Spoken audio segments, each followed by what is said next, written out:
Hello, language explorers. I'm Anne, and welcome back to Walk a Day English, the channel where we combine daily walking themes with English language learning so you can improve your skills while enjoying your surroundings. Today, we're continuing our microadventure, exploring little details we notice on our walks, while also learning how to use would have, could have, and might have in real personal sentences. If you want to connect grammar to your daily life and use it naturally in conversation, this walk and learn session is for you. Let's start with some fresh words for our walk today. As you take a walk, use your five senses. Look, listen, smell, feel, and even taste if you pass by a bakery or a cafe. Pay attention to shapes, colors, weather, sounds, and little changes since your last walk in this space. Write the words in your notebook, type them in on your phone, or remember them in your head. If you don't know the English word, take a picture or write it down in your first language, then translate it later. These words will soon become your tools. Once we learn today's grammar focus, you can combine these vocabulary words into complete, meaningful sentences. For example, if you saw a square sign, you might say, I would have stopped to read the square sign if I had had more time. Don't worry if you only collect a few words today. Every new word matters. I encourage you to share some of your new words in the comments below and try writing a sentence with one of the grammar structures we'll learn next. Now, let's talk about three powerful grammar structures that help you talk about possibilities and imagine situations in the past.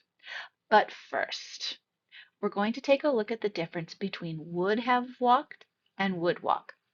So when we use would have walked, this is talking about the past and hypothetical. It's something that didn't happen.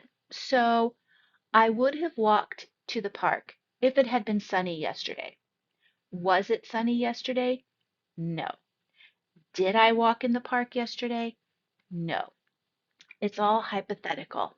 But if it had been sunny, I would have walked to the park. Now let's compare that with would walk. Would walk talks about a present or future hypothetical. So here, I would walk to the park if it were sunny. So I can look outside right now and say, oh, it's not sunny, but I would walk to the park if it were sunny. Okay. Or maybe my friend says to me, would you like to walk to the park tomorrow? And I might reply, I would walk to the park if it were sunny. So I'm making a hypothetical answer to what might happen in the future. But today, what we're going to look at more is that hypothetical in the past. So let's take a look at a few more examples. So first, we could have might have walked, and this expresses a possibility in the past. It's still hypothetical, it's not real, but let's take a look at an example. I might have walked further if my shoes had been more comfortable. Were my shoes comfortable? No. Did I walk further? No. But if my shoes had been more comfortable, I might have walked farther. Here's another pattern we can look at, and this one uses could. Could have walked expresses a past ability or opportunity that I didn't use or I didn't take. So our example sentence here, I could have walked the whole trail, but I stopped halfway to rest. Did I walk the whole trail? No, I didn't. I I didn't take that opportunity. I maybe didn't have the ability to walk the whole trail. I had to stop and take a rest. Let's take a look at a few more examples, and if you'd like, you can do a little shadowing with me before we get to my journaling page. So I will read each of these twice so you can hear them as well as see how this language target works. I would have taken a photo of the square if I had brought my camera. I would have taken a photo of the square if I'd brought my camera. I could have bought flowers from the corner shop. I could have bought flowers from the corner shop. I might have visited the park if I'd had more time. I might have visited the park if I'd had more time. Now it is your turn. You can see that would have, could have, and might have all use have plus past participle after them.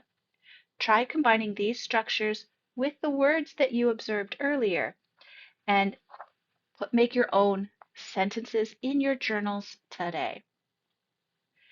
And as a reminder, you can download today's PDF guide linked in the description. It includes space to write vocabulary and notes as you walk, the grammar explanations and journal prompts to help you practice while walking and after your walk. Now it's time to train your speaking skills with shadowing. Shadowing means you listen closely to me, then repeat what I say immediately after, trying to match my pronunciation, rhythm, and stress. Shadowing improves pronunciation and rhythm.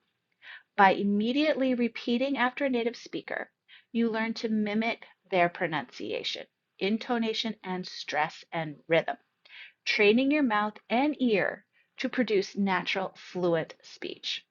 Try shadowing with me as I read my Wade Journal entry about my walk along Highland Creek. Pause, go back, and practice as many times as you like.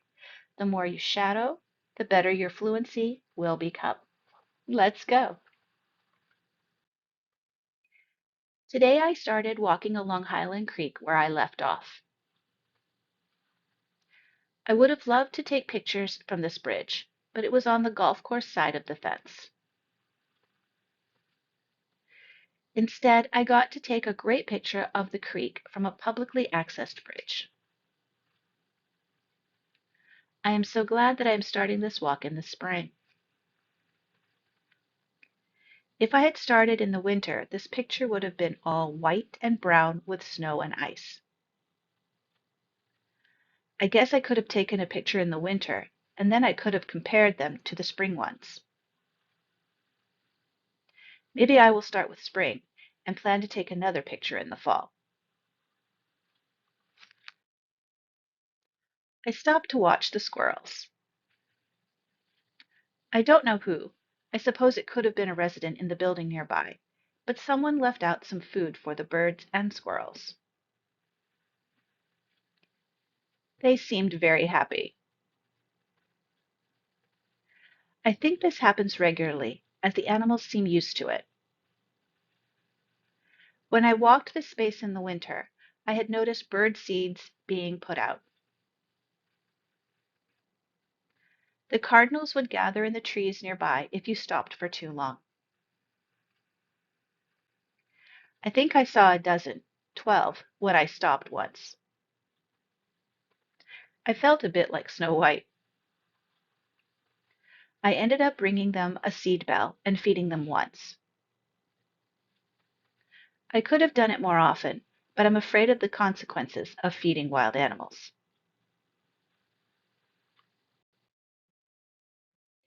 This is why I stopped so long in the winter. There used to be two more bridges over the creek, but a storm took them out. They are easier to see in winter, but here you can just make out the two foundation posts for one of the bridges.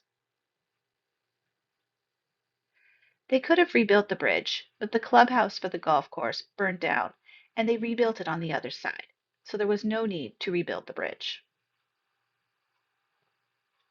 This space might have looked quite different if they had rebuilt the bridges and the clubhouse.